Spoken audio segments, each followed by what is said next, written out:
the graph, it is a forest plot. The ultrasound sensitivity was 97, 96, 97%. The confidence interval, it's about 95%.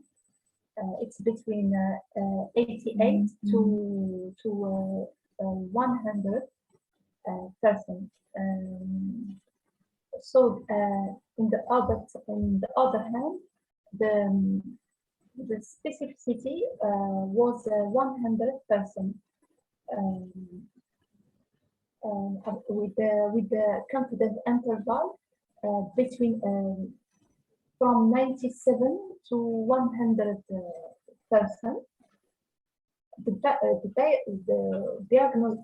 diagnosis on the odds ratio was 1043. It's 95%. The confidence it's a 95% of confidence interval, showing the real high accuracy of chest ultrasound in diagnosis pneumothorax in neonates. It's what I find from the company as explanation. Okay, good.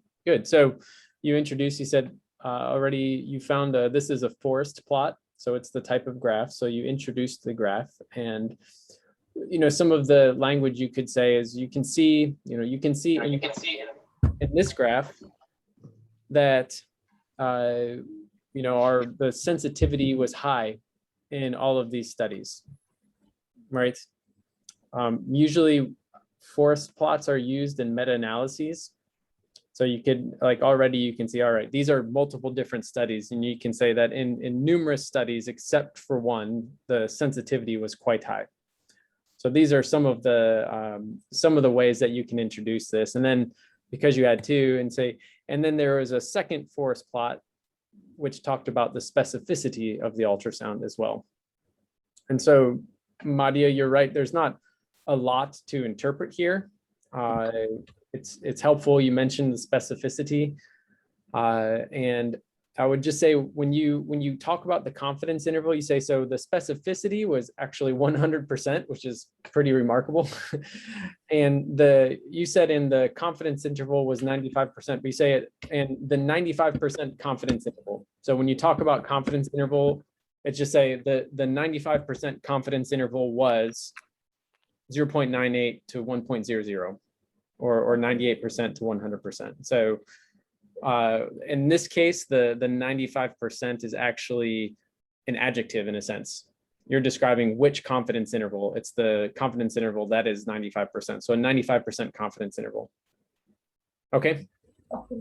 Yeah, good job. Thank you. Right. Let's see, Farah. Yes. Would you like to go next? You talk with me, Farah? Yes, Farah. Yes. Yes. Okay.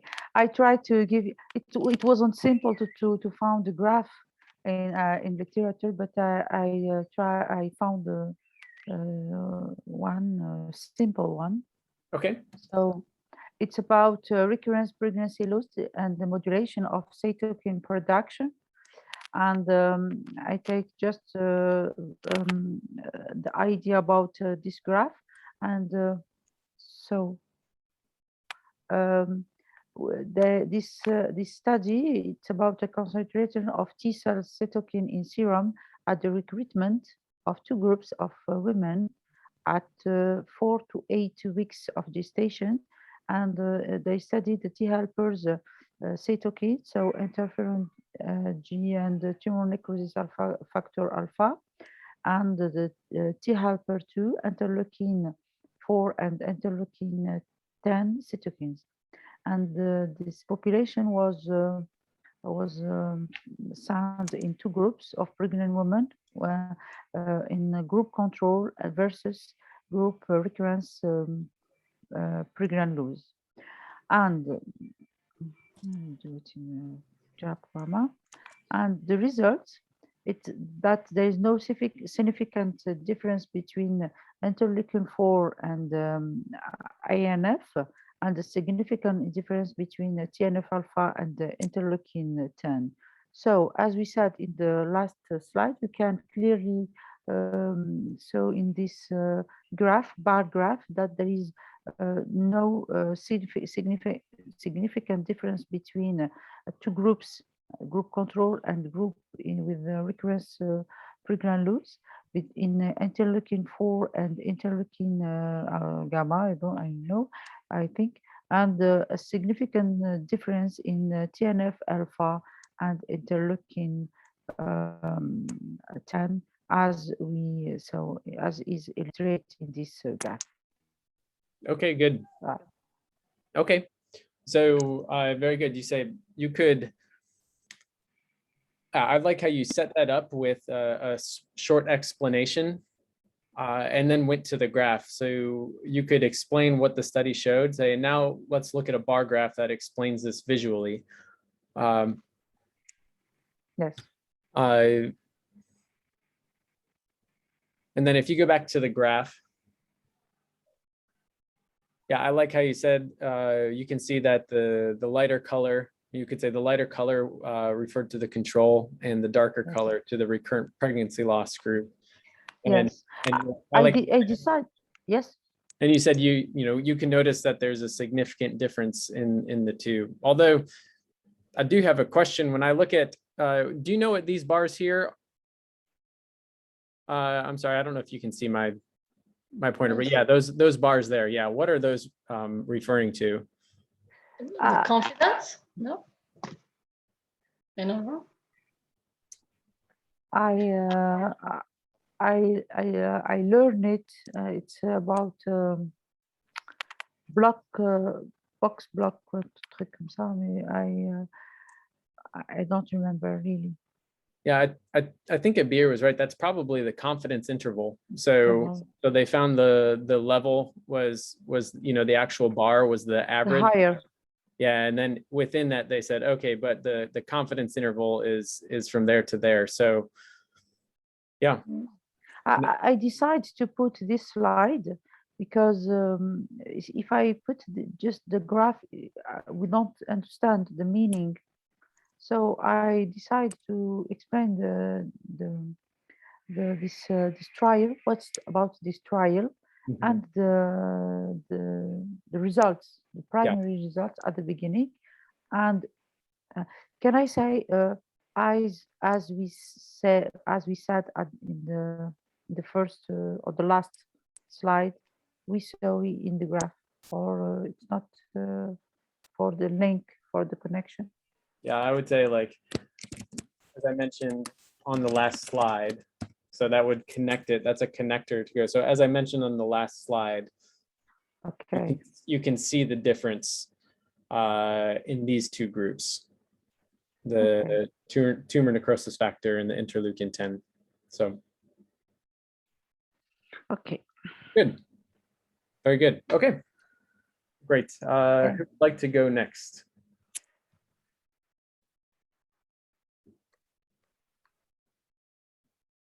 I can.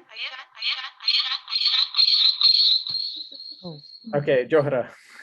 I have a problem with the sound. That's okay.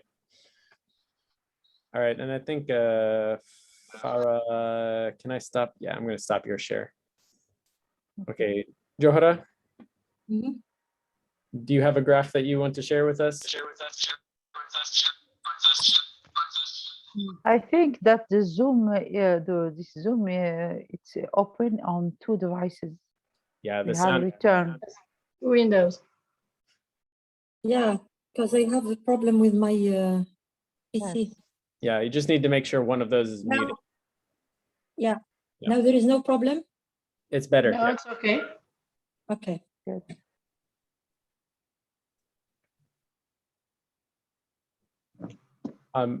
While you're pulling that up, Johra, Farah, you had mentioned, so RPL stood for recurrent pregnancy loss. Sorry? recurrent pregnancy loss. So on your slide, there was Yes. the acronym RPL. Yes. So recurrent Recurrent. pregnancy loss. Yes. I put all the sentence, and I put the short, the RPL. Yeah, that's okay. That's okay. I think when you said it, I don't think you said, I think you said like recurrent pregnant loss, but pregnancy loss. Pregnancy? Yeah, recurrent pregnancy loss. Oh, It's in the conversation, the chat function. Okay. okay. All right. Johara, do you show us your graph? Yeah, okay. So let me show you this bar graph to compare the joint involvement at diagnosis according to the juvenile idiopathic arthritis, JIA subtypes. The vertical axis shows percentage. The horizontal axis represents the various subtypes. The different involved joints are represented in the legend. What is interesting here is that the most commonly affected joints at diagnosis were the knees, whatever the subtype of the JIA. The less frequently affected joints were spine in all the subtypes except the ear. The other important point is the equal distribution of the small joints of hand and feet involved in systemic JIA, which is usual in this subtype. Therefore, this provides evidence that we have similar results as the European studies. Yeah, really good. Really good. I can tell you put some work into that, sharing the, adding a lot of the language that we included. That was pretty comprehensive. You, I mean, explained the horizontal and vertical axis. You made some, you know, you talked about things, you explained the visual, you analyzed it, which is just like, you know, essentially pointing out the most important parts, as well as evaluating it, giving your own interpretation of the results. So that was really good. It was really good. Just a couple, some pronunciation that I think will help. But Johara, how would you pronounce that? What? Equal? Equal. Okay, yeah, I almost thought I heard école, like the school, but equal. There's a little bit of that wool. Wool, equal. Equal. Yeah, very good. Involved. Okay, yeah. Involved. Yeah. Otherwise, other pronunciation was to me was clear, so I could understand the main point of that. So very good. All right, and a beer. Yeah, I will share. Okay.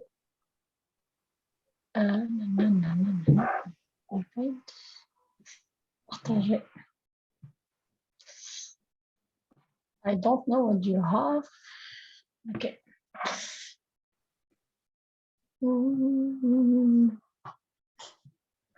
I don't know why it doesn't. There is a problem in my PC. I don't know what's the problem. So, Okay. yeah. It was great until now. I don't know. Do you see my screen? Because yeah, we see it. It just says that you've started screen sharing, so we don't see the graph. Yeah, because oh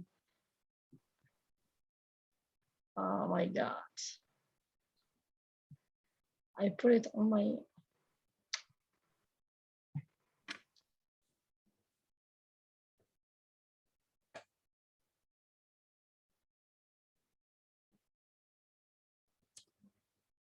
While you're waiting a beer, we'll say welcome to Lamia.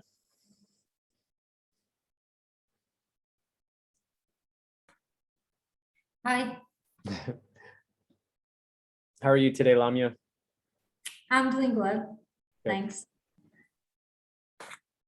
Good. Let's see, Abir, maybe what I'll do, I'm going to stop your sharing. And then maybe if you want to try again and just make sure you select the right window. Sometimes if you select a different part of the screen, it won't work.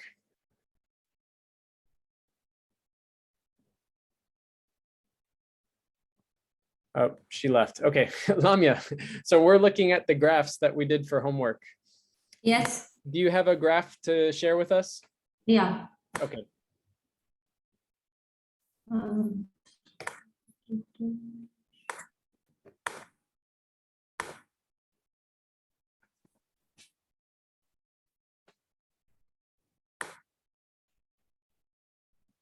Okay, we can see it. Go ahead when you're ready.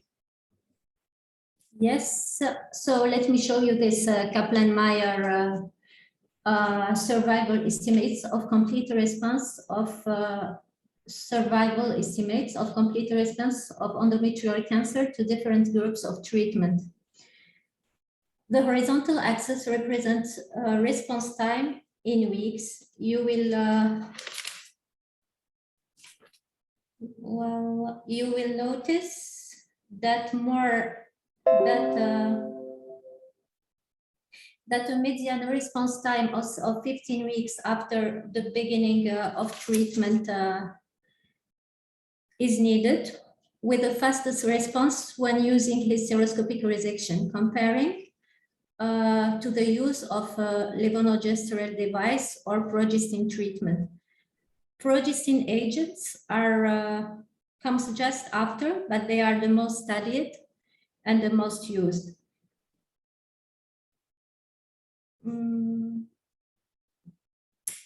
Compared to progestatives, response with the levonorgestrel device is delayed, but has the advantage of less side effects.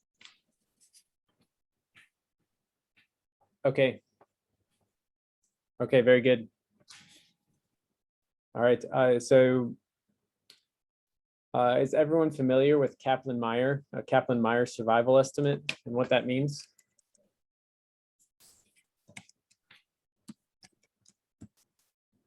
Because I'm not, so do you want to explain, can you explain it, Lamia? I know that Kaplan-Meier is used, for example, for representing surviving in cancers, and it's very used in this way. And we can use it for in economic or other things. And we have in the x-axis the time response to the treatment. And in the y-axis, we have a percentage. We will have 100% till 0%. Okay. Okay, very good. Did you, I think what's interesting is that it uses the terms, did you put this at the top, the Kaplan-Meier survival estimate? Sorry? Did you actually put this in, or was this part of the graph? Sorry, the title at the very top of the graph. So at the top, it says Kaplan-Meier survival estimate. Yeah, that's the how we call these charts. Okay, did you? Kaplan-Meier survival estimates. Okay. Okay, I just, when I look at this, the reason I ask is that, you know, 0% if it was talking about survival, I think. No, in this 0% is no, it's the response to the treatment. Okay. It means that we have 100% of patients who respond to the treatment. Okay.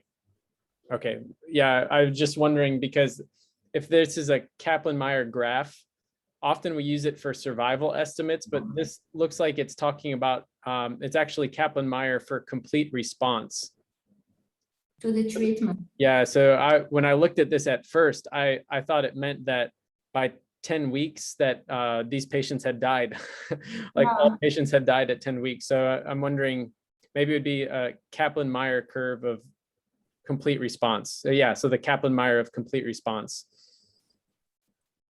Does that make sense?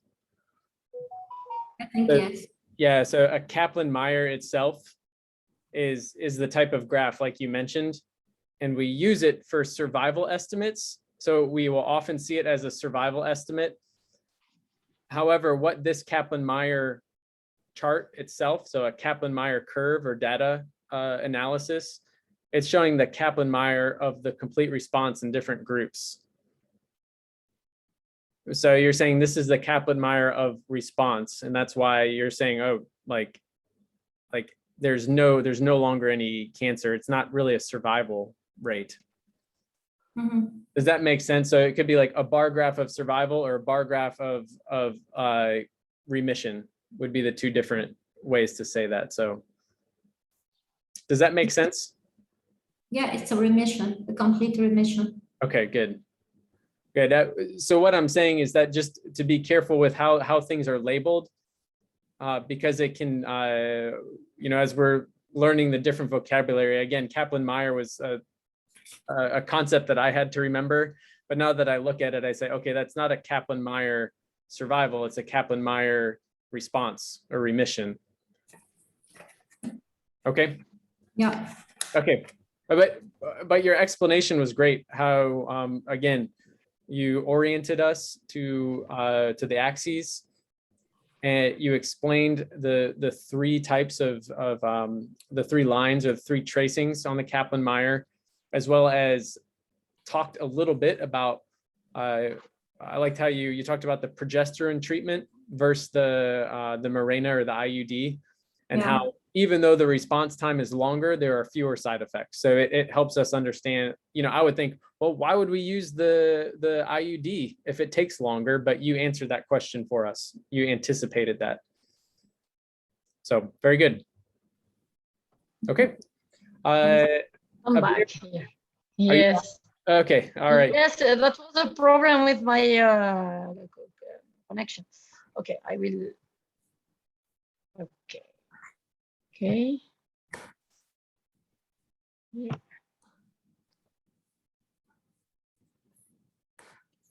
Okay. Do you see my screen here? Not yet. You see your cute face. Oh, I still do not. Oh, there it is. Okay. Yes. oh, thanks God. Okay, I forgot my presentation. Well, it's as you can see from this line graph published in the New England Journal of Medicine, where they compared the use of letrozole and the citrate clomiphene in ovulation induction in women with ovarian polycystic syndrome. Then they compared the two drugs, and the results are represented by the percentage of live birth. Here, as you can see, there is 4 graphs. It's they divide the women in 4 categories. Dependent on the BMI, and in the 4 categories, they found that the percentage of live birth was greater with letrozole than the clomiphene citrate, and they conclude in the paper that letrozole is more useful, and it must be in the first line in ovulation induction in women with ovarian polycystic syndrome. Okay. Good. Good. What I like what you did there was to again orient us to why there are 4 similar but different graphs. So you explained to us, you know, notice here that these 4 separate line graphs are separated by BMI. And you can see that, and you know, by interpreting it, you could say in all of these graphs, you can see a significant increase in live birth with the letrozole group. So very good. Yeah, you don't always have to orient people to the X and Y axis. If you do that, that's fine. But here, because you focused more on simply the difference between the letrozole or clomiphene, you didn't have to necessarily say exactly what, the days of live birth or percentage of live birth, but rather just noting the difference. Had your presentation focused on timing to get pregnant, you might present that differently and focus on the x-axis or the horizontal axis. Yes, that was about the result in ovulation induction. Yeah, good. Okay. In English, we say polycystic ovarian syndrome. So not the SOPK. And then it's commonly abbreviated. So you'll say PCOS. PCOS, yes, PCOS. Yeah, PCOS. So you'll hear PCOS frequently. PCOS. Okay, great. You all did a very good job. I hope that handout is helpful. And as you prepare your presentation, I think most of you are you're all on the right track for how to do that. Okay, great. Let's get started on the rest of today. I can find my, here we go. Guys, I'm a little tired still from newborn time. Okay. But you look not so tired. Oh, thank you. Okay. Just really quick, where we're at with the course, because we only have 3 sessions left before you'll start giving presentations. The last 2 courses will be part of the presentations, and then extra time we'll do some additional medical English teaching with that. So we're at the, today we'll talk more about how do I present a patient in a medical presentation. We'll give you a formula to directly do that. And then most of you, have you all had a chance to watch the video on titles and objectives? Yes, it was of course. so good. Okay. Because I did my objectives and I changed them after seeing the video. Okay, good. Okay, so within this case and topic presentation, remember as you're beginning to think about how to present this, that we have the self-introduction. You've worked on a lot of that. The title and objectives, you should have at least the beginning of that. Patient case we'll work on today. You've all been working on that medical topic, I hope, and beginning to teach from the articles that you found.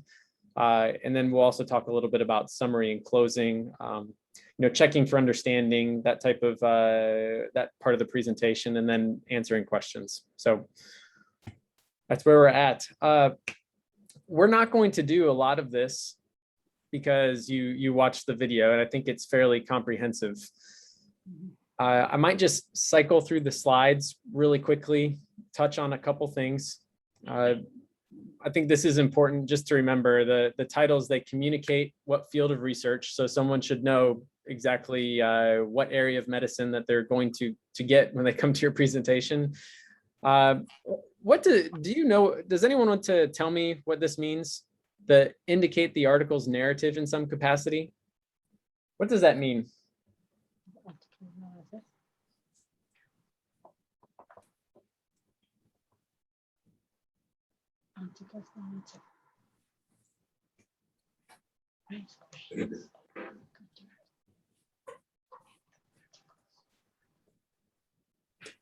What is a narrative?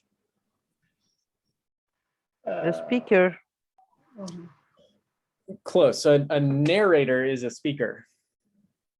Narrator is the person. Like if you're watching a movie and there's a voice that's coming in with, that's the narrator. So the narrator narrates the narrative. So the narrative is a noun. Essentially, it's a story. Each of your presentations tells something of a story, and so the title is important because you're trying to also say not just the topic, but maybe a little bit of the direction of your topic as well. Okay, so you're trying to have a little bit of a story within your title. And then, you know, the titles could also raise questions or, again, just provoke interest. Any questions about the types of titles?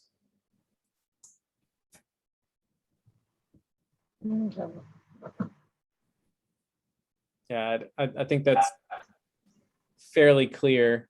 But let's do this. Let's look at these, and each of you will have a chance to read one of these and decide which type of title it is. So Lamia, will you read the title in red? Acute myocardial infarction with diffuse ST segment elevation. Where is the culprit? Oh, so what kind of title is that? Interrogative title. What did you say? Interrogative title. Okay, yeah, interrogative title. Good. So poses a question.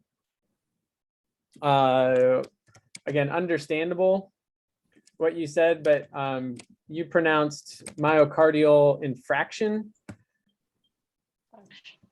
but it's myocardial infarction. An infraction is like you've done something wrong. Yeah, like you get a ticket for a traffic infraction. Infarction. Yeah. Yeah, good. Okay, Madia, can you do the second? Yes. Effect of antibiotic prescribing feedback to high volume primary care physicians on number of antibiotic prescriptions, randomized clinical trial.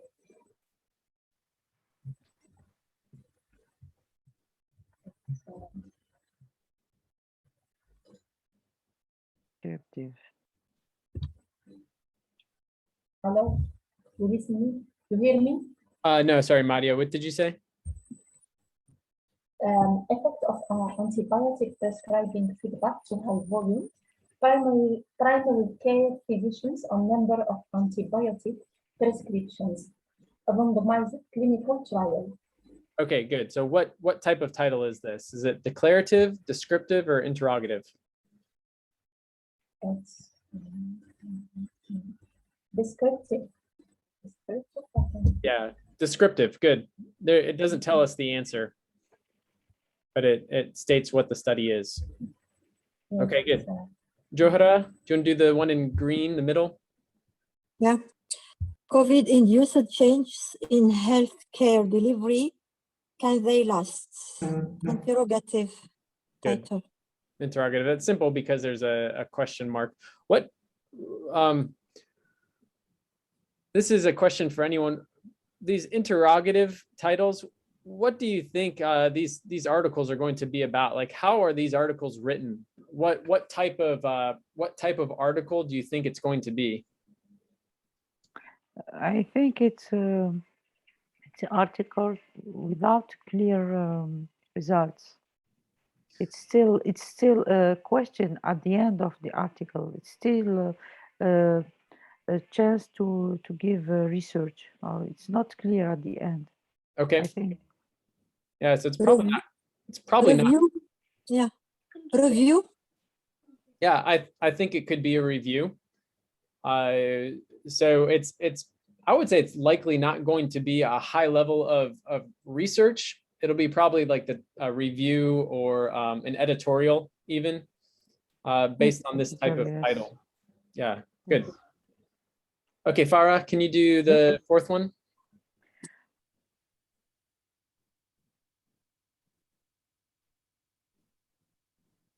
Farah, can you read that out loud?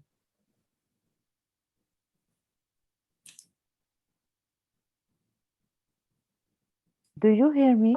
Now I do. Sorry.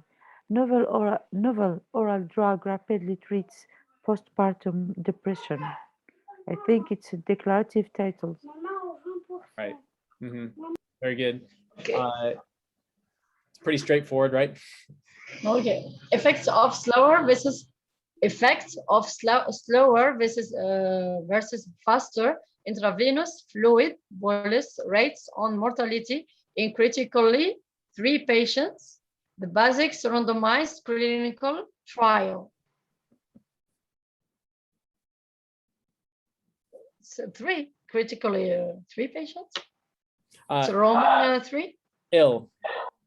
Ah, okay. Ill. It's a majuscule. Yeah, it's okay. Okay, ill patients, the basics randomized clinical trial. Well, it's a descriptive title. Good.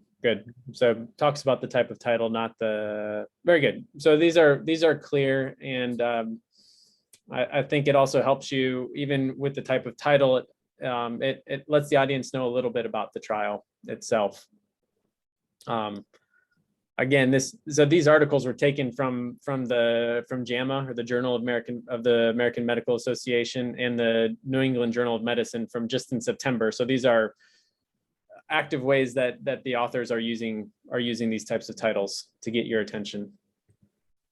Okay, the video talked about this. I think I would just point out number 2 to be clear.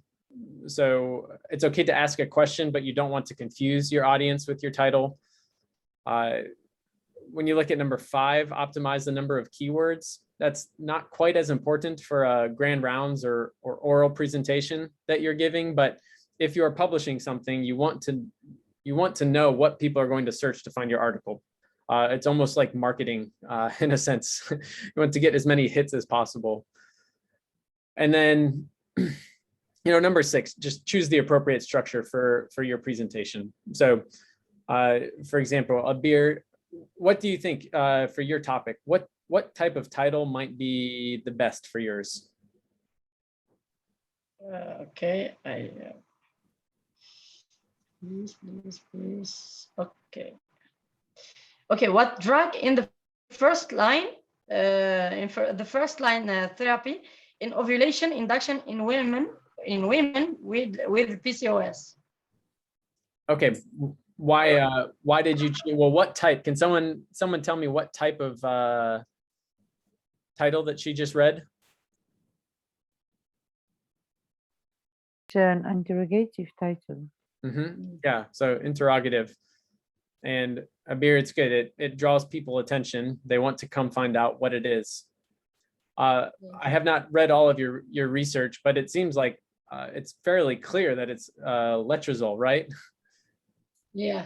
So you could also make it declarative, because you're like, people say like the use of letrozole or letrozole shown to be the high, you could present that as like, this is the best. And so people might be attracted because there's a specific answer. Yes, I have a second title. Can letrozole be the first line therapy in ovulation induction in PCOS? It's the second option. But you did that interrogative as well, right? Yes, it's interrogative. Okay, all right, very good. Okay, we'll keep moving through this. I don't think we're gonna have enough time to do this. I could send this to you if you want some extra work. I'll send the abstract of this article for you to write your own title. This is another recent article, so you might learn something from this, at least our OBGYN colleagues. But I'll send that to you afterwards. All right. And then we talked about writing quality objectives. I don't know why, but I love writing quality objectives. I think it's so important to have a good foundation for a talk before you begin to write it. So that way, everything that you're doing is focused on, really, this is what I want to teach on this 1 to 3 objectives.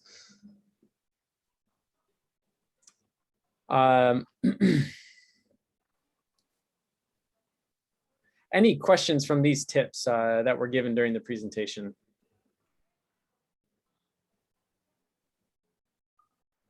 Yes.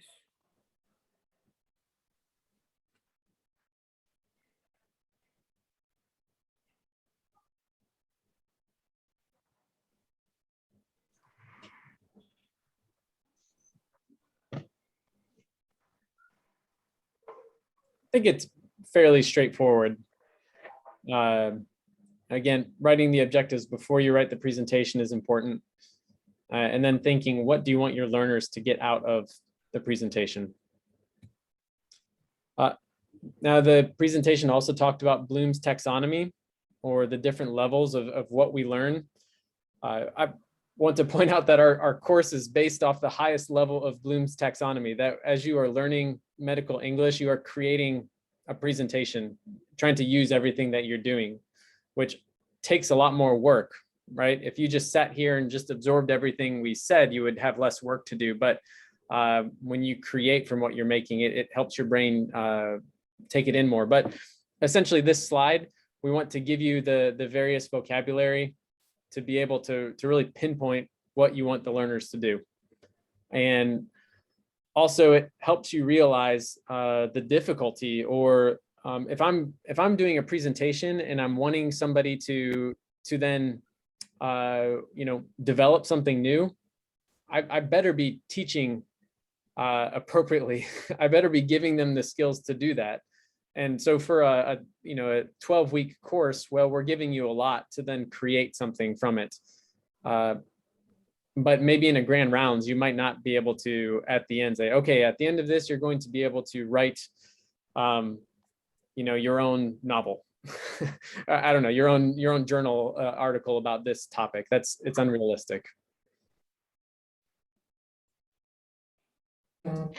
So in this, I can't remember, in the video, did she talk about which parts of Bloom's taxonomy these verbs fit into? Did she talk about this or just show it?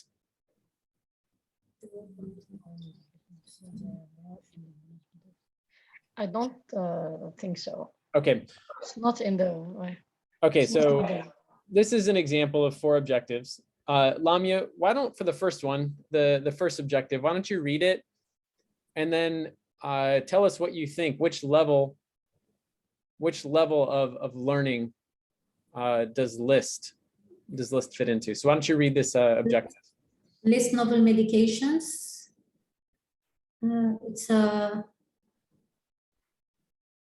to list is to understand.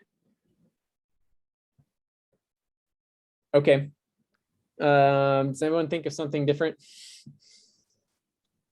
Or apply, maybe apply. But actually, why don't we do this? Lamia, why don't you explain why you think what you're choosing? Why are you thinking between apply and understand?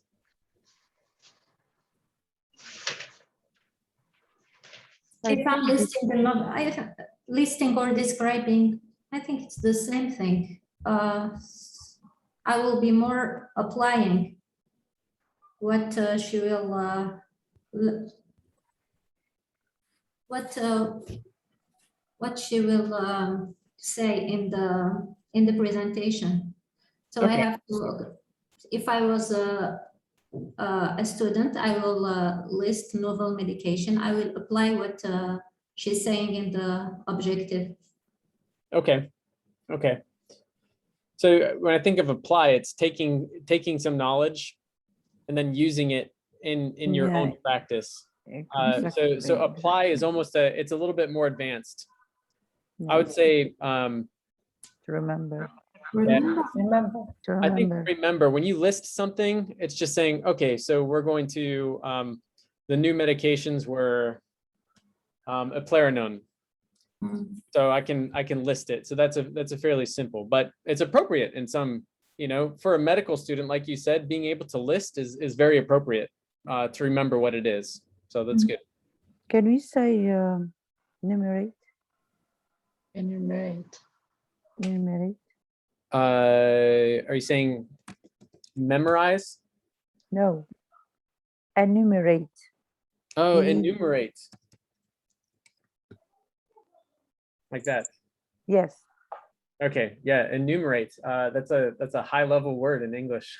Oh, thanks. I believe it means to number or to rank. Enumerate. Mm-hmm. Okay. Madia, can you do number 2? Describe the role in the management of page 3-4. It's when you describe, it's understand. Good, yeah, because not only are you, I agree, not only do you now have the list, but you can describe what they're for. So it's a little deeper than just listing. So this here, does anyone know what this acronym stands for?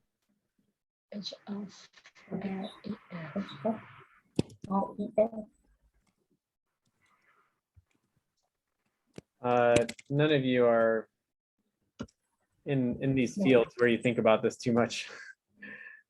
Oops, I got that wrong. So heart failure with a reduced ejection fraction. It's the new, I mean, we used to say, we call it congenital or congestive heart failure or heart failure, but now they've changed it or they would say systolic or diastolic heart failure. But now they've changed it to heart failure with reduced ejection fraction or heart failure with preserved ejection fraction is the new vocabulary. I know that's not at the top of any of your minds for your medical practice. Okay, Johara, can you do the third? Yeah, distinguish the differences between chronic outpatient and acute inpatient management. Analyze. Analyze, yes. I agree. Why do you think it's analyze? Because we have to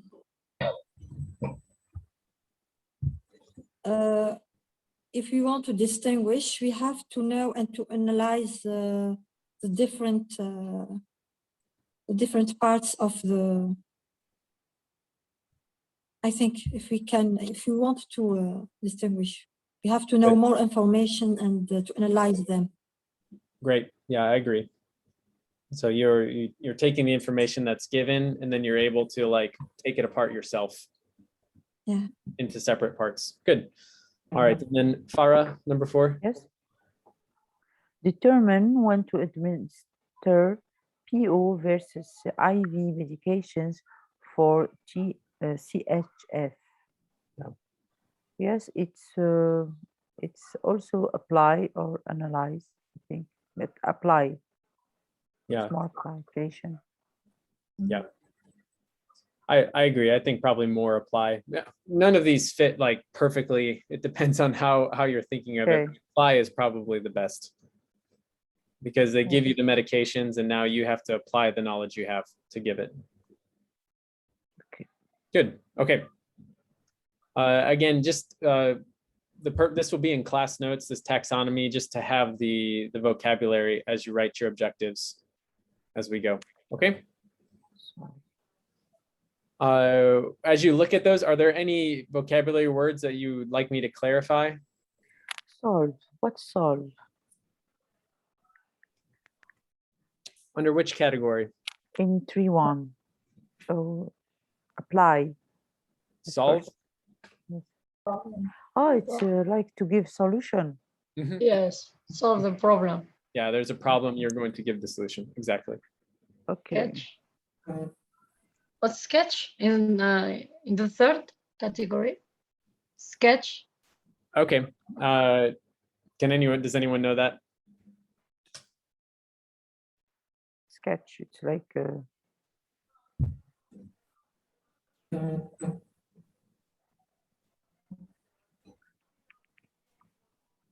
put it in application, in situation to apply.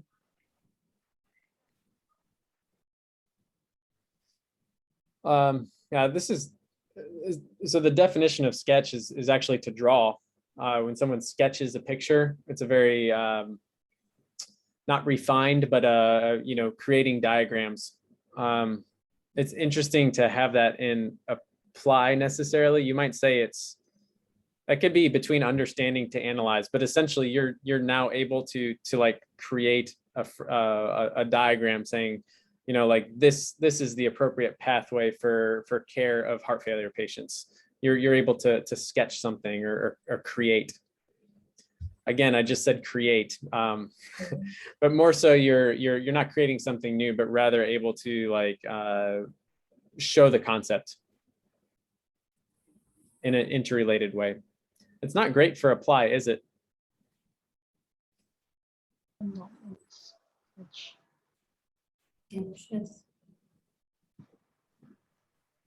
I'm sorry? So it's more adapted to category of creating, maybe. I think it in reality, if you can sketch like a relationship between certain things, you could put that in analyze. If you can sketch what someone was talking about just simply without like making connections, you could say that's understanding or even knowledge. Again, it really depends on the complexity that you're asking people to do. Okay. All right. The word refrain in the box 5. Refrain. Reframe. Yes. Okay. Can anyone does anyone have an idea for that?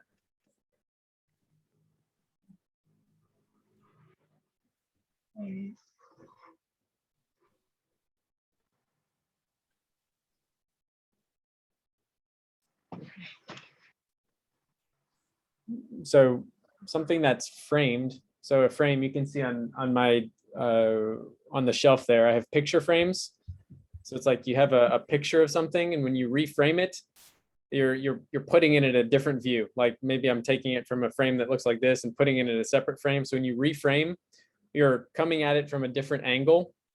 So in this case, you would say, okay, I want you to reframe the teaching modalities for online courses. Okay, so what you're doing is you're taking, like at the end of this presentation, I want you to take what you knew before, and then I want you to think about it in a different way. So that's why it's saying evaluate, because you have the ability to now like look at it in totally a different way, maybe make changes. Reframe. Reframe and appraise. On the Appraise. bottom, on the middle, yes, appraise. Yeah, appraise. I hear this word most often with houses. When someone wants to sell their house, it is appraised. And so somebody comes in and analyzes and and decides its worth.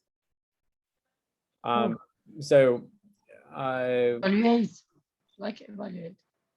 yeah, I mean, it's evaluate, and it's specifically you're assigning a value or assigning worth to something. So if you're having somebody do that, you could potentially say like learn to appraise the efficacy of these of different surgeries, or appraise the skills of your surgical residents more quickly. Okay. Okay. All right. So if you give us some feedback in general on the titles and objectives, including the video that you watched for homework.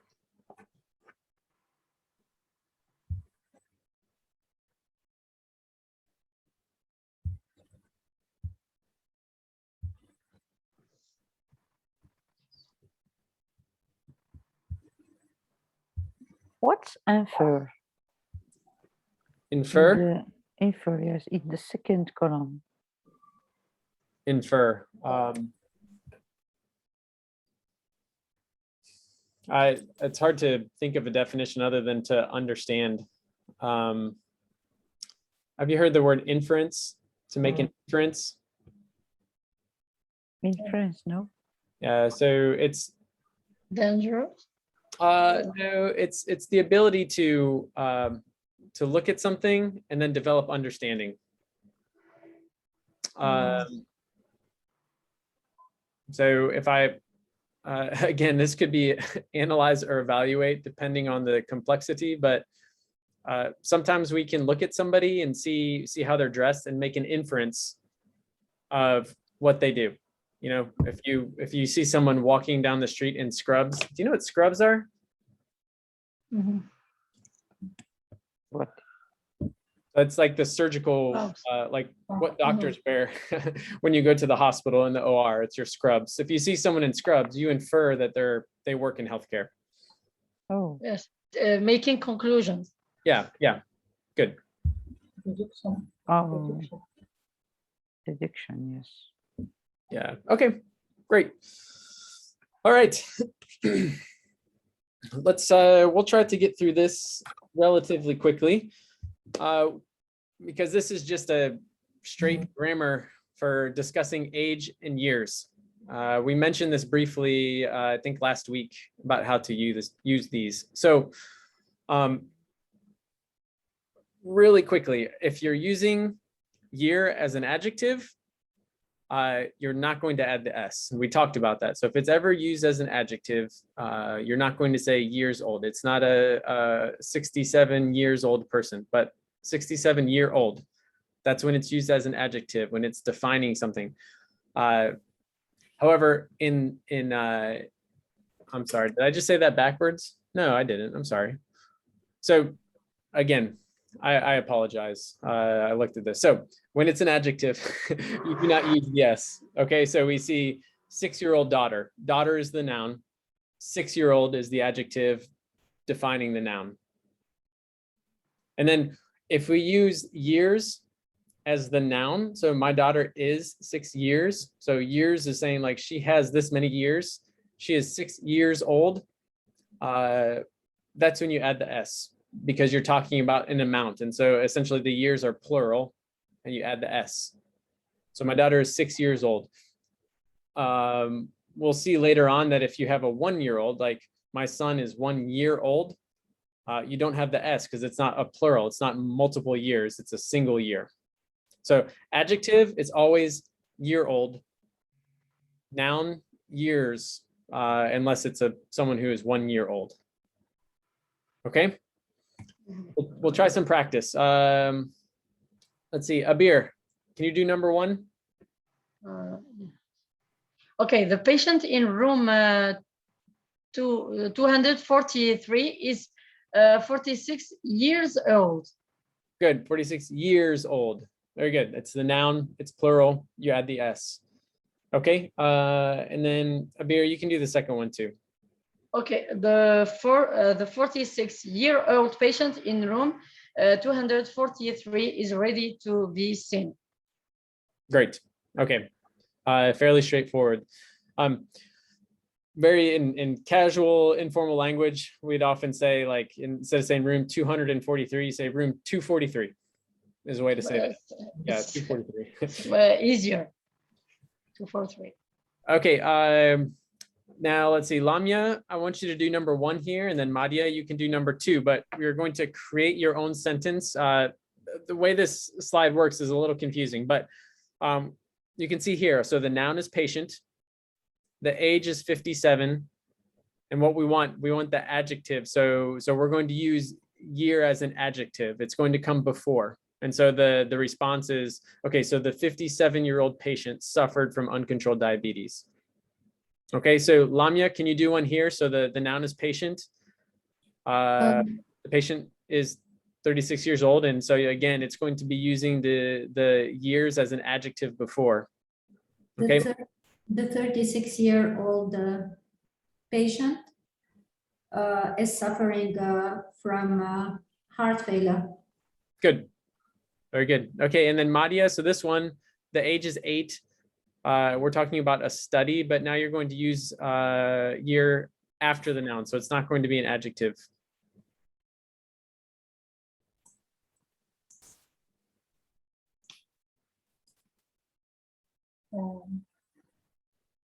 About the study, what study?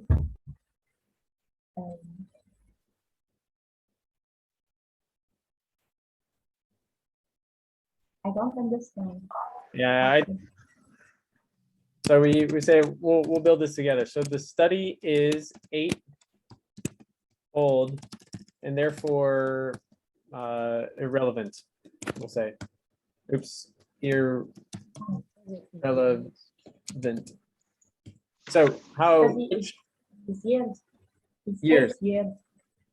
Okay, yeah. So the study is 8 years old. and therefore irrelevant. Okay. Yeah. Okay. Okay. Very good. Again, this is just to show another way that we use it. So year is adjective when we're not talking about a person. So the 10-year risk of stroke, or you could say the person has an increased risk of stroke within the next 10 years. Okay, so again, we're always looking at, is this a noun versus an adjective? All right, Johara, can you do 1 and 2?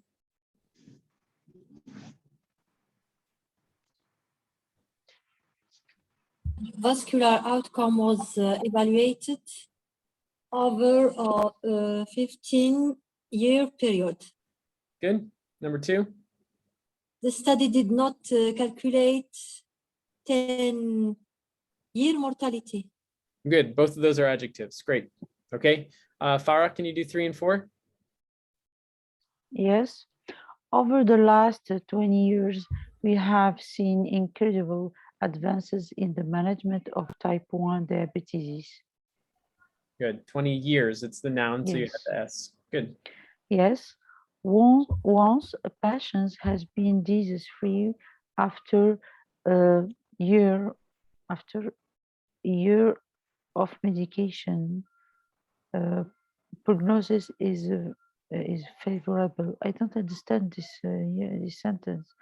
Once a patient has been disease-free after a year of medication, prognosis is favorable. Do you know prognosis, what that means? Yes, it's a pronostic. Yeah, No? a prediction of how well the patient will do. Yes. And so it's favorable. So Favorable. is this used as a noun or a verb? When you use It's, year here? it's a noun. Good. Okay, you said it right. Yeah. So this is an example of it's a noun, but it's a single year, so you're not using years. So it's not a Yes. disease-free after year off medication. What the sentence means is that, let's say you were treating a patient with a medication that causes side effects, and so you want to stop it as soon as possible. And then if they continue to be disease-free or to not have a remission after a year, that means that their prognosis will be favorable. Okay. Once a Does patient. that make more sense? Yes. Yes. Okay. Okay. Yes, sir. Okay. And then Abir, can you do 5 and 6? Yeah. When you hit the 5-year mark, the prognosis is pretty good. The composite cardiovascular outcome was evaluated over 15 years. Good. Good. Once, I think you said 1. So once you've hit, yeah. Once. So 5-year adjective, 15 years noun. Okay. Sorry, I have a question. We Mhm. use once here to explain when, or it's like this in this area. Yeah. Yeah. When, or like if it happens in the circumstance where once. Yep. Yeah. Okay. Thank Good. you. Okay. This is slightly more subtle here. Often in studies, they'll remark on the age of the patients that were studied, or the category of patients for each group. When you see it age, so patients age 20 to 75, you'll see that more commonly in a formal setting, a little bit more formal. Ages 20 to 75 is more likely in non-scientific or oral. So you'll see both. This is not a big deal because you're not, people are not going to say, oh, you did this terribly. And you can see the same thing. So age 1 to 18 years, or ages 1 to 18 years. The same idea with the, are you seeing this in a formal article, or is this more oral? Okay. And so if you practice here, Lamia, do you just want to do all 3 of these? Hyphenate hyphenated format, but follows the same. This one? No, I'm sorry. The whether or not. So which are you going to use age or ages in 1, 2, and 3? Patients age 6 to 17 who participates in the study were compensated with free medical treatment. Good. Compensated, you know what that means? To Yes. give compensation. Noted. Yeah, a payment or what they get for what they do. Good. Okay, so age. Why did you say age? Because it's scientific. Good. Okay, then number 2. Because is what? It's a very formal or scientific sentence, right? It's like patients 6 to 17 who participated in the study were compensated. That's a sentence you would hear in a journal article. For me, I will. I have to put aged. Aged. It's not. With, Yeah, there is no aged. no. I wonder if I think we'll get there. Okay. Yeah. So Lamia, can you do these next 2 really quick? The pediatrician on calls his patients between ages 1 to 18. Yeah. Ages, maybe because this is more oral. So they're saying between ages 1 to 18. All right, and Lamia, the last one. CDC update, provisional COVID-19 deaths, a focus on age 0 to 18. Okay. Again, a little bit more formal. Okay, please, how do you pronounce death in plural? Deaths. Deaths. Yeah. Okay. Yeah. Deaths. Pronounce all the Yeah. Deaths. Okay. If you're using before age 50, so if you're only mentioning one age instead of an age range, you only use age. Again, some of this is not quite as high yield. We have some extra material that I don't think is fully necessary. So if you are communicating before age 50 using age in years, so before 50 years of age. Again, that was just to show that if you're using years here, so before age 50, if you're saying before 50 years, that's the noun form with the S of age. That's a common form. So before 50 years of age. All right, so before age 50, before 50 years of age. Some of this is very subtle. I don't think it's as important to your medical English. Okay, Farah, this is your aged. These are the 2 main contexts that you'll use aged. And again, it's not, the temptation will also be to say aged, but no, so only if you're using another descriptor, so middle-aged, college-aged. Those are the 2 most common that I can think of saying with the extra descriptor. And then the second is the aging process, typically of food. So cheese is aged, wine is aged, but we don't do aged between like people between the aged of 1 to 18. Okay. Oh, okay. So try to say patients age. Just try to take that out. Patients between the age of 1 to 18. Okay. Ooh, so this is the full age and years quiz. All right, let's start with Madia. Could you do the first one?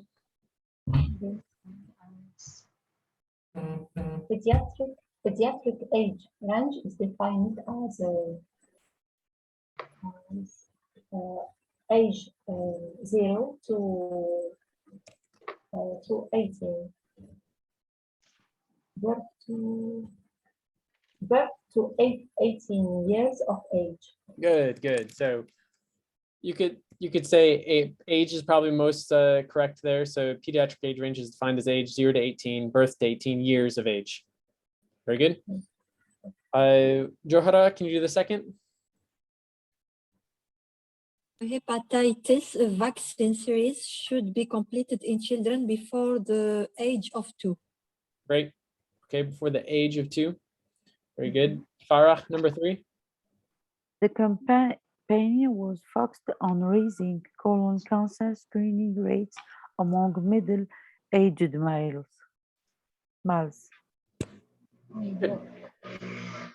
Yes, yes. Middle Aged. aged. Good. Aged. Yeah, among middle-aged males. So that's the one place you can use aged. All right, and then Abir, number 4. A 43-year-old female presents to her gynecologist with 7 months of abnormal uterine bleeding. Good. So year old, and there actually should be a hyphen there. So 43-year-old. Okay. Now we won't have any more problems with year, or years, or age, or aged, right? You will see. Did you just say we will see, Farah? You will see. We'll see. Okay, so let's move on to writing our patient presentations.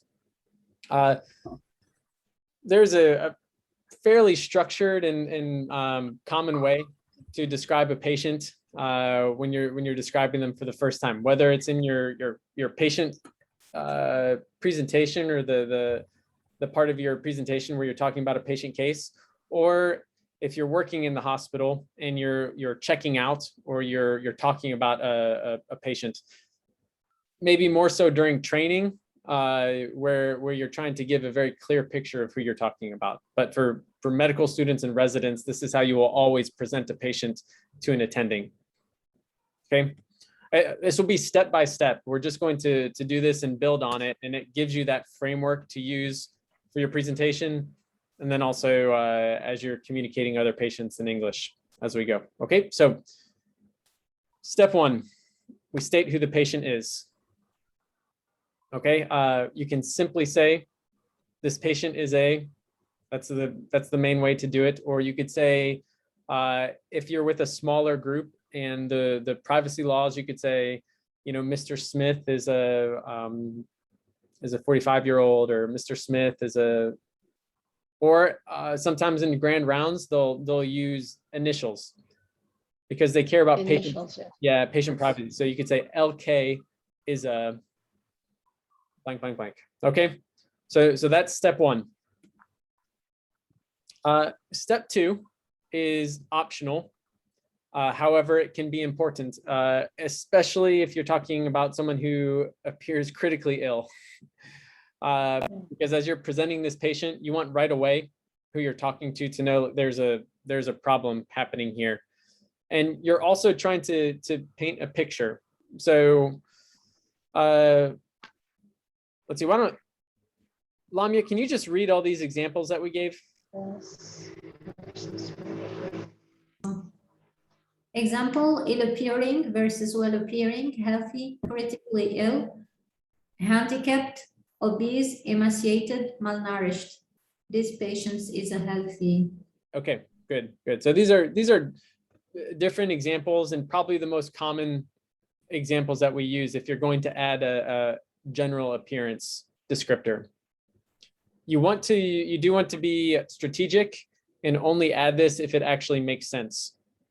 You know, healthy is pretty common to add that way the person knows this is not a critical case, but you don't always need to add this. But in this case, we're going to say, so at the bottom, you'll see here our patient case is going to build, or our patient description.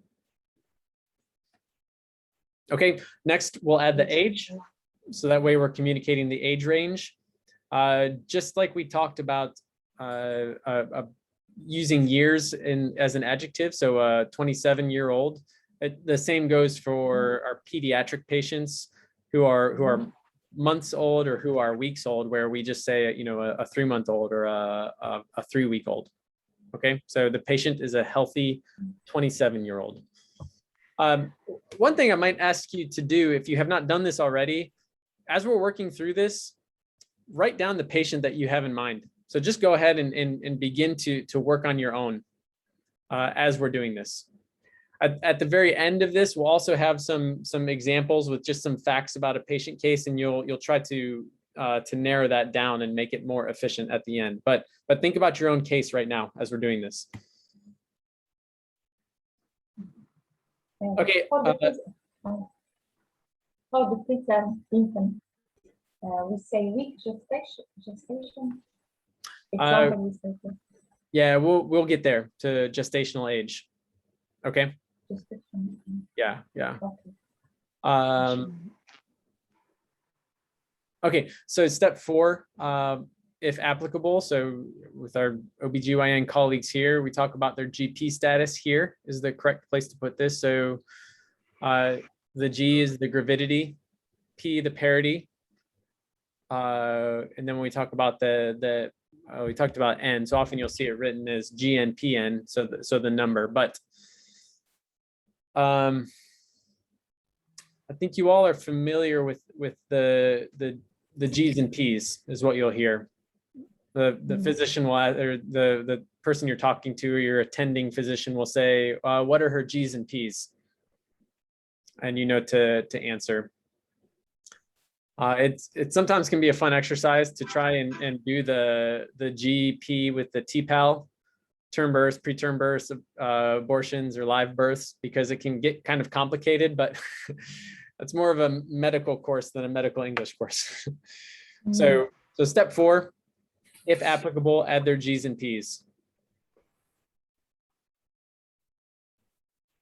Here are some common adjectives and nouns that we use. Let's see, Nadia, well, let's use an OBGYN. Farah, can you read these first 2? Yes. Option 2, common adjectives and nouns. Multifarious adjective, no deliveries. G0, P0, or G1, P0. It continues. So read this one again. Nulliparous. Okay. There's two ways to say this would be nulliparous or nulliparous. Nulliparous. The same. Yeah. Nulliparous. And then the second. Multiparous. Yeah, multiparous. Multiparous. Yeah.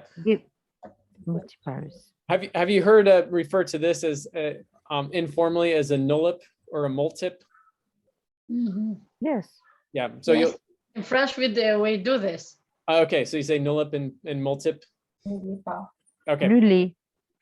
Nullip, multip. A little bit more French.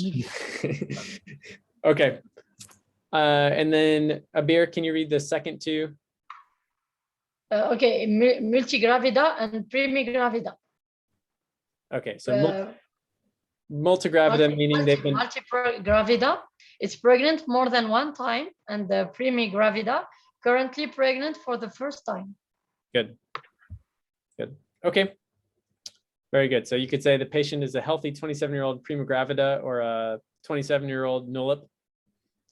It's fine too. Okay, so step 5. Now, I mean, I was in med school 15 years ago now was when I started.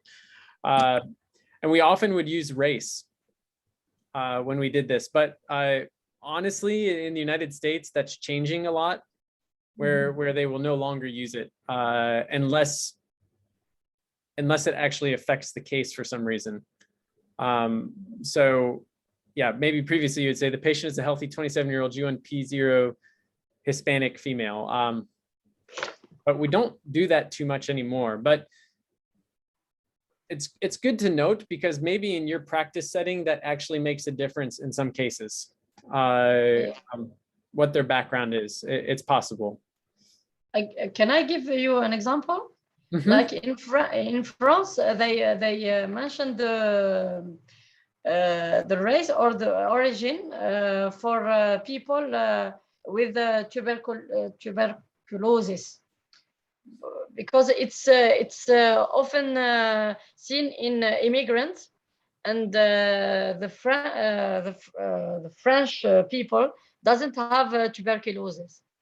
So so that we still doing vaccine of tuberculosis in Okay. Algeria. Yes. Okay.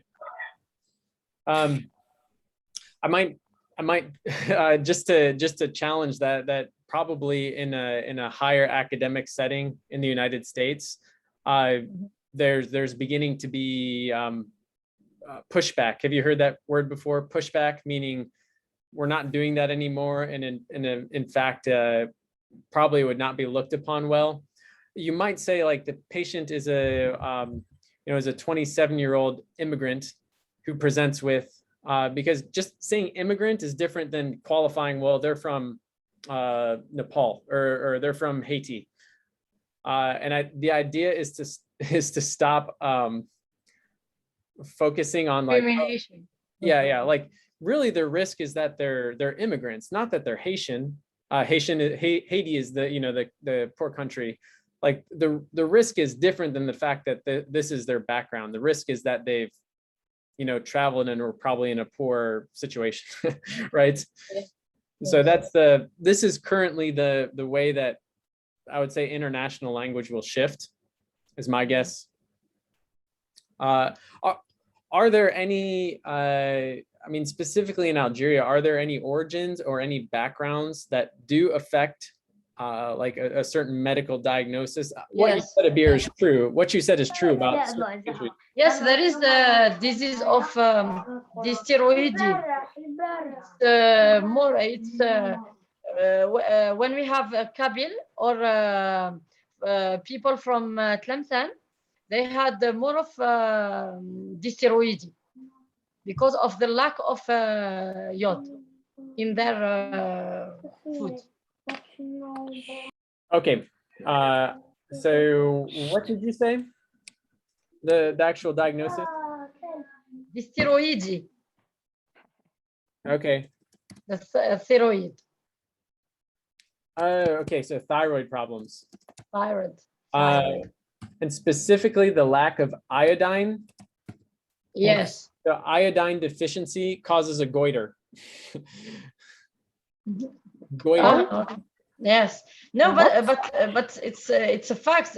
When people are from Kabylie or these two cities, they have goiter, and they have also hypothyroid. Okay, hypothyroidism. Thyroid. But I don't think it's about race. It's more about location. It's like it's not about race. It's more no, about no. Even if we have, it's in the. How can I say it? It's like Leishmanios in Visca. No. Even the Kabyle one, who don't live in the Kabylie, and if they live outside, then they have a problem with thyroid. I don't agree. It's genetical problem. Genetic. Okay. Genetic. But Alan, we still ask about race, because we know with a migrant from Africa, from sub-Saharan Africa, we still have problems, health problems. So it's evident that there are African, but we ask about the origin, the country, original country, to try to find some predisposition for some disease. Okay, yeah. So, and and even for Asian, for Chinese or Asian patients. Asian patients, yes. Yeah, and so it does exist, right? I believe a lot of Asian patients are at a higher risk for gastric cancer. Yes, related to their lifestyle practices. So it is useful sometimes. It previously used to be almost exclusively, like I would say, my patient is a 77-year-old African-American male. As just part of it, but that's changing. So you should think like, why am I giving this information? Because maybe in international conferences, that mindset will begin to shift. Like, why would they say that? We don't want people to think that you're racist because you're just adding in the race because that's what used to happen. Okay. I think that's the language tip here. And it's good to think about that. Like, well, do I need to say that or do I not? It's a good question. In our practice, we never specify this Yeah. soft. Because we don't have races in Algeria, but we don't have different, races, but we have immigrant. We have immigrant, okay. and in hospital when we have African women or Asian or Russian patients, we have to mention that. You have to mention it, yeah. Mention that, yes. Okay, the reason we put that in here, previously it used to be all the time, but now we should be more strategic about when we use race or origin. Okay. Next is gender. This is also in the United States getting more and more difficult. Yes. However, still in the medical setting, it's helpful to identify. I guess in the United States now we have to identify like the Transgender. genetic gender and then also the identified gender. But it is important in a lot of cases. Obviously, there's different risks for male versus female. It can be implied if you're talking about if you've already added, you know, your G1P0 status, then you don't need to say G1P0 woman. It's redundant. Yes. Okay. Social history, step 7. This is not always necessary, but sometimes adds to what you're trying to, the picture you're trying to paint. If somebody is an IV drug user, you know that, and they come in with a fever for 10 days and shortness of breath, IV drug use is important. Because of risk of endocarditis. You want to list what is most important. You'll see in this, so we say a FedEx driver, FedEx, the delivery truck, so someone who's sitting all the time. That's important. You'll see for this case. Certain occupational histories have higher risks, and so add those if they're relative. Even if in gynecology with the hypofertility, we ask the profession of the man, because if he's a teacher or a policeman or driver, it can be it can have consequences on his semen analysis. He can get varicocele or good. So definitely something that's distinct to your field in your practice. Yeah. Okay, so we have the very beginning. This patient is a healthy 27-year-old G1P0 FedEx driver, and so we already have a lot of information in a very short section. And again, we list these steps to begin to practice this with every patient that we're going to present.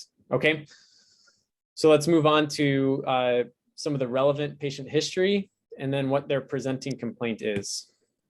All right, so here in step 8, here are 4 different ways that you can add to the relevant past medical history or patient history. Say, very common with the past medical history of, or past medical history significant for. These can all be used.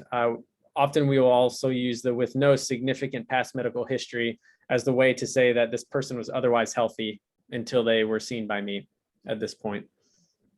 So in our case, we're saying that this patient had a recent diagnosis of a DVT or deep vein thrombosis in the left leg. Okay, so you can see the FedEx driver was intentional because we know, oh, okay, so she probably sits a lot.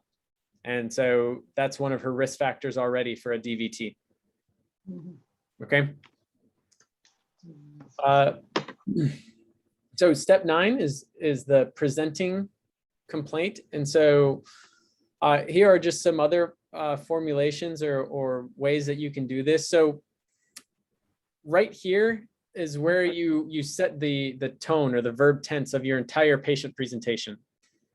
In a case presentation, it's okay to use the present tense. So if you say this patient presents to my clinic, presents to a hospital, presents to the emergency room, we've worked on all the articles already. If you say presents, then your entire case presentation should be in the present tense. It's also normal to say she presented to my clinic 3 months ago with a, complaining of, with a 7-year history. Again, that's the 7 years, the adjective, so 7-year history of, or a 2-hour history of shortness of breath, or she presents with acute chest pain. Okay, so right here, this is important that you keep the tense in the same tense, so present tense or past tense. And then we talked about articles. If you're talking about a specific place, you're going to use the. If you're potentially talking about a patient who had presented to a hospital before she came to see you and you don't know which one, you can use your indefinite article. So in our case, had a recent diagnosis of DVT in the left leg. And that's where you say who presented. So this patient who presented to the emergency room complaining of increased pain and swelling in the affected leg. Okay. Alan, please, I have a question. Yeah. For a child, we can say presents? Yeah. No problem? Yeah. There's no issue with that. Okay. Yeah, because I mean, we know that their parents or their caregivers brought them, but they're still presenting to you. Okay. Yeah. Okay. Thank you. Trying to think if I'm talking about. I mean, you could say, our patient is like an ill-appearing 3-year-old male who you could say who was brought to the hospital by his parents. There's other ways to say it, but you could say who presented to the hospital, because that's the basic way to say that's where they came. That was the first time that they sought medical care for this, or at least the first time you saw them. Okay. Okay. Thank you. Okay. Yeah. You can change that when it's relevant, even with adults. So if you're saying an adult was brought to the hospital by someone, that adds to the information that, you're trying to communicate that this patient was maybe involuntarily coming to the hospital. Yeah, they were critical, or they were confused, and they were, had dementia or delirium. So yeah, this presents can change depending on what you're wanting to communicate. Presents or presented is the most common way to say it. And when the patient is coming to the hospital with evacuation. Yes, we said it's his. How to formulate the sentence? Did you say evacuation, Amir? No. Yeah. No. What do you mean by evacuation? No, yes, it's high. It has another meaning in English. No. Farah, why don't you explain what you were trying to explain? Sorry, I heard evacuation. To bring to the hospital. He's coming to the hospital with somebody or Ambulance. some ambulance, emergency ambulance. Okay, yeah, so you could say who arrived at the hospital by ambulance. So who arrived, you could add to this slide, who was brought to the clinic by, that's one way to say it. Who arrived, you could say arrived via ambulance at the emergency room. You can say the patient who came, simply, who came to the hospital. So that, yeah, there's a lot of different vocabulary you can use. So I have you. Go ahead, Farah. I listen you say Often, but for me it's often, and you use There is two pronunciations, often and often. Often. and They often. Both work. Yeah. Both are okay. Yeah. Often is one of the people who are speaking more rapidly will say it. And I try to Okay. enunciate a little bit more when I'm teaching, so I will say often. Both are correct. Okay. Okay. Okay, thank you. Abir, I still am curious what you mean by evacuation. It's when we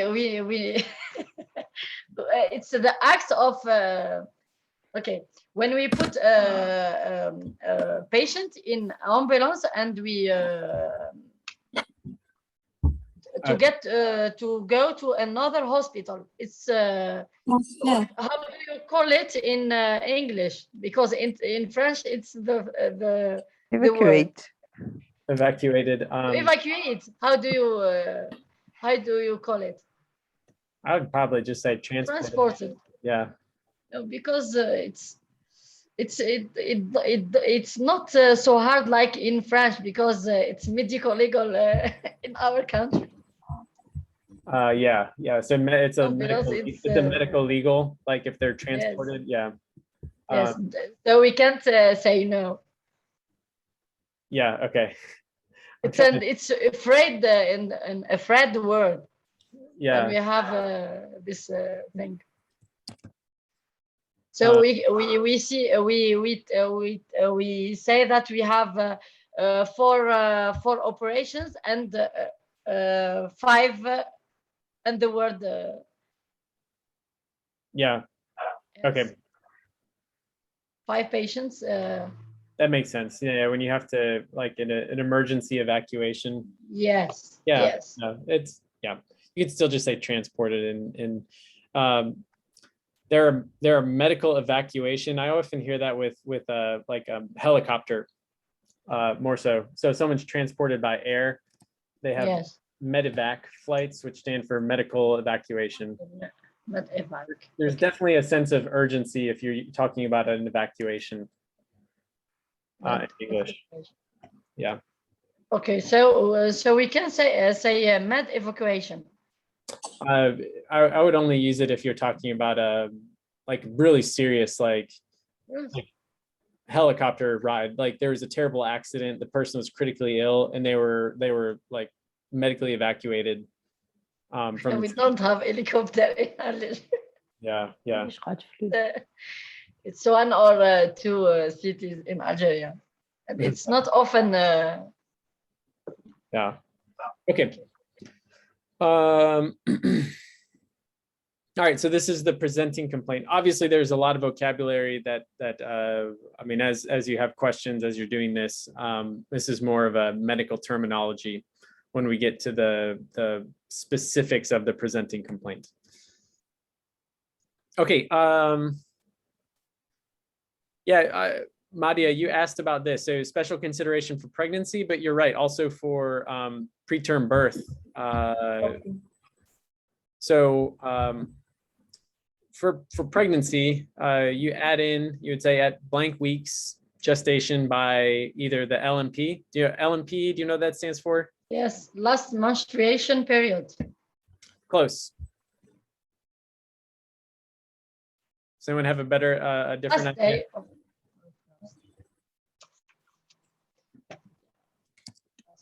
Yeah, it's the right idea. But the middle word is not. Menses. Menstrual. Menstrual. Last menstrual period. Menstrual period. LMP. You could read LMP. She could say by, she was at 29 weeks by LMP. It's okay to read the acronym or last menstrual period.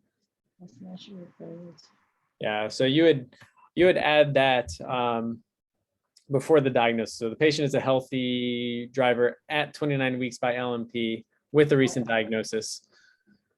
Madia, if you're talking about the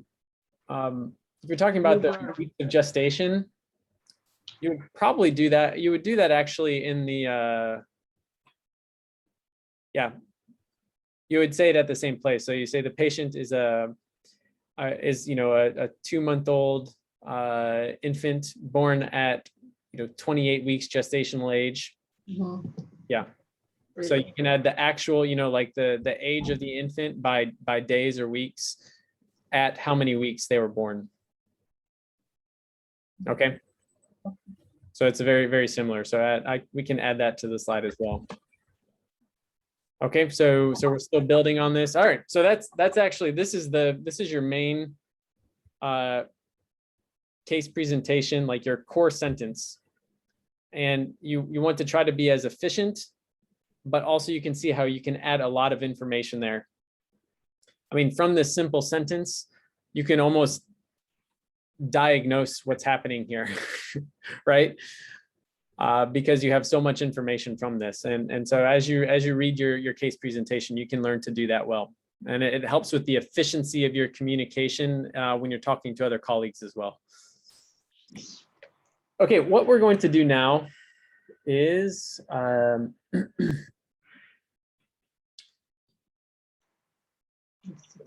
we are going to write our own. I'm going to give some information, and then you can take this outline and try to make your own. Let's see. Share.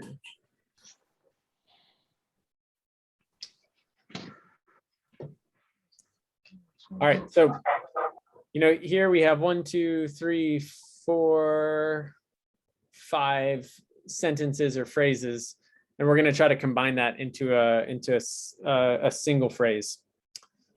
Let's actually work on this together. We'll work on this together, and then we'll send a few home to do on your own, to make your own from here. Okay. So what do we think? How do we take this? Let's see, Johra, can you read all of these sentences?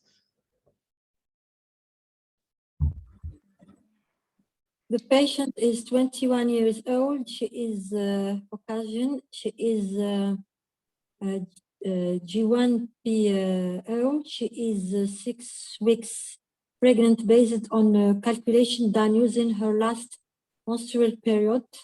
She came to the emergency room. ... Okay. So what do we think? How do we want to start this? 20-year-old Caucasian. A 21-year-old. Good. I like 21-year-old Patient, a woman. With Healthy patient. G1PO at 6 weeks. By LNP. LNP.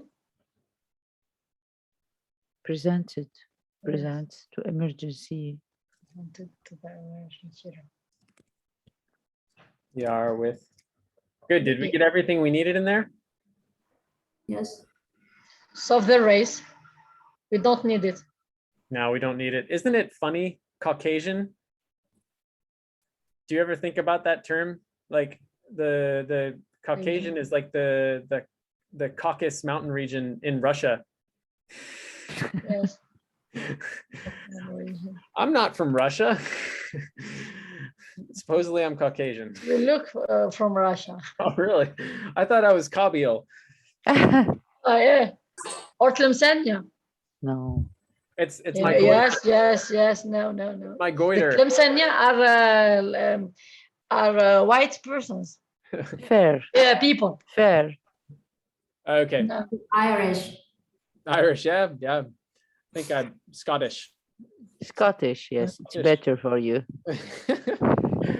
Okay, good. Let's do number 2. A 5-year-old girl with a history of atopic. Dermatitis. A 5-year-old girl Yeah. With the history of atopic dermatitis. With the past history. and controlled atopic Titus. Of uncontrolled, yes. That's why I wanted to see.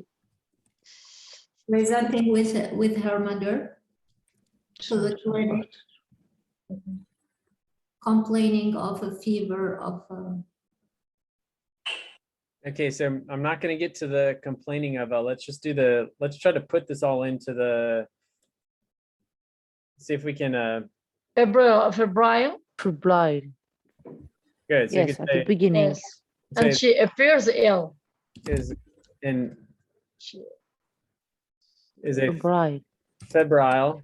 Febrile. 38. No, Degree. no. The adjective of she appears ill. Febrile. Can someone? Does anyone remember like a way to say who appears ill? Illing appearing. What did you say, Lamia? Ill appearing. Good. Ill appearing. Oh, yeah. That's good. We didn't have to put the 39 degree of temperature or fever. Does anyone else think? Does Febrile at 39 degree. yeah, when you say febrile, you're saying she has a fever. So the details at this point are not quite as important. It's important for me. Yes. For the moms, it's important. 38 and 39, it's not the same thing. Yeah, Yes. yeah, that's possibly true. At 39, we start crying here. Okay, anything else? So how do you want to end this? We need to land this plane. Sorry, the question? I said we need to land this plane, meaning we need to finish it. Yeah. It's incomplete. Yes.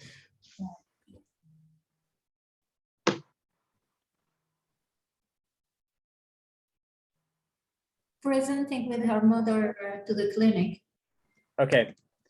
Who presents? Brought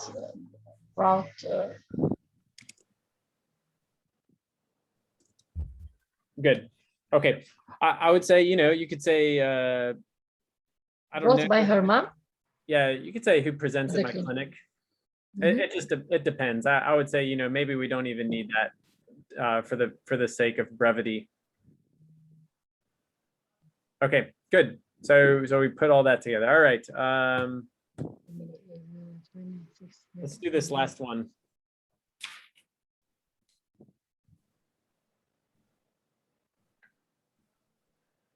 She's Emily Locke, Emily. 6 years old.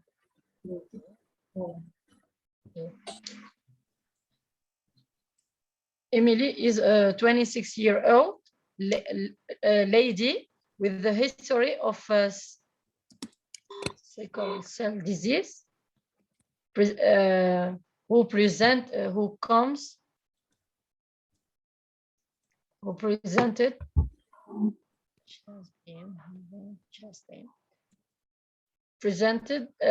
with the complaint of chest pain on her right side, with the history of one day. oh, No, we can with the complaint of the chest pain on her right side since yesterday. All right. right chest pain. Johara, you've been quiet. I'm going to ask you to speak up a little bit here. What do you think? Where a beer was she was trying to shorten it, but kept going longer and longer.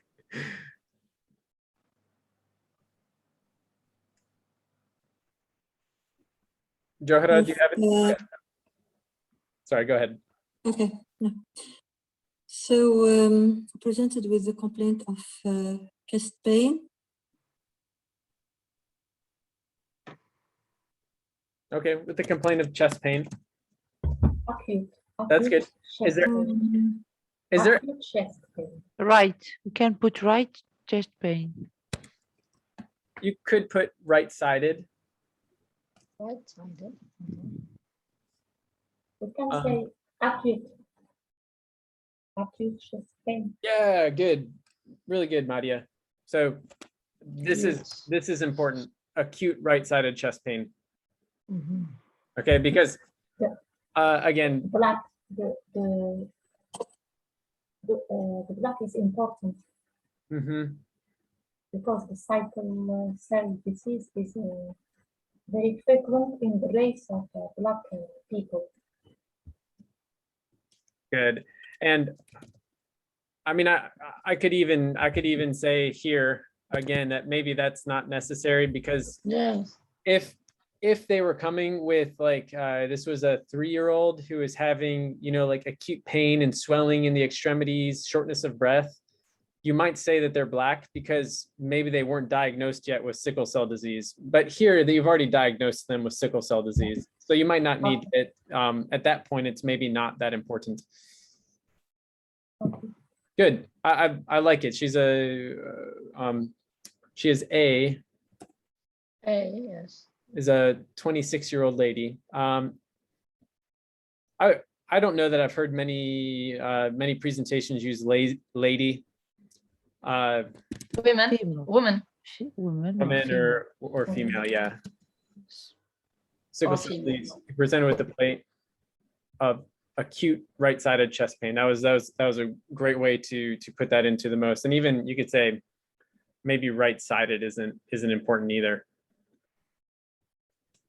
because she has acute chest pain. You need to worry about acute chest syndrome for a sickle cell patient, or acute, yeah. Okay, good. I'll send these other two for homework. You can work on these if you'd like. I'm going to try to keep working on shortening these as best you can.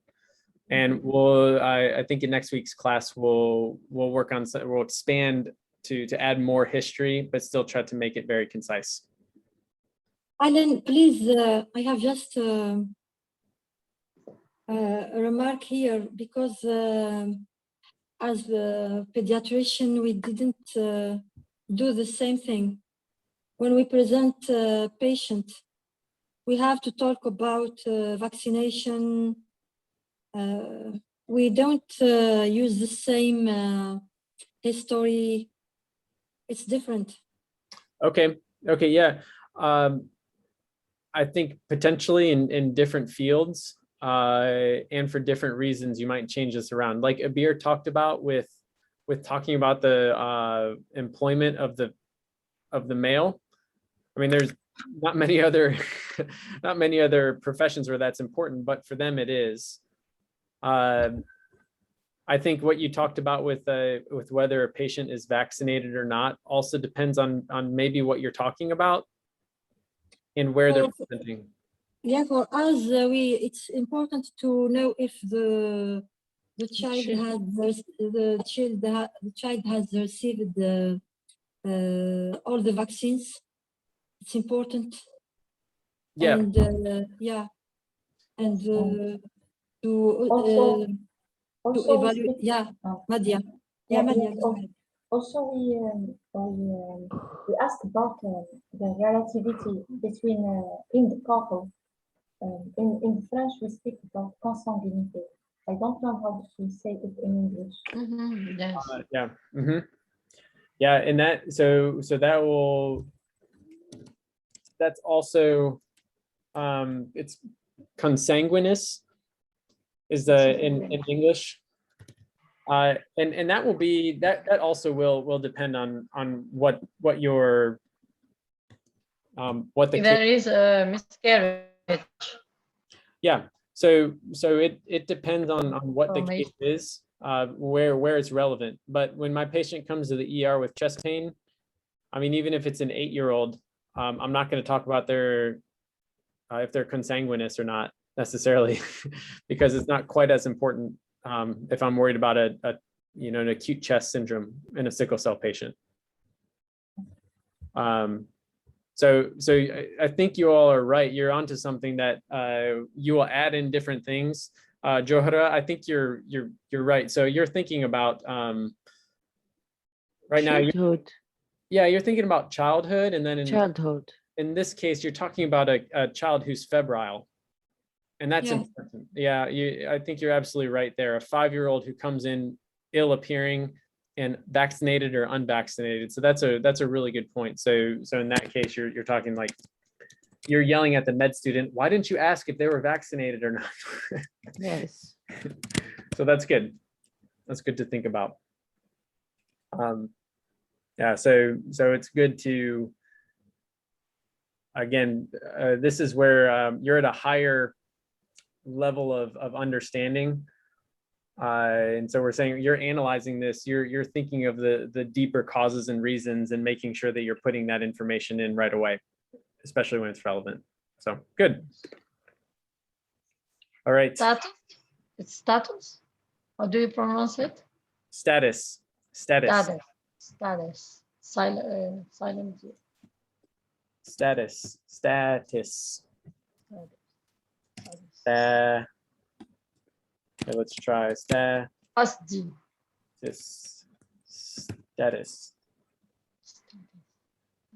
Okay. How we pronounce cesarean? Cesarean? We say Cesarean section. Cesarean. Cesarean. You'll hear. Oh, I don't even know how to spell that. Cesarean. Cesarean section. Cesarean. You'll hear a lot of people say it different ways. Often they'll just say C-section.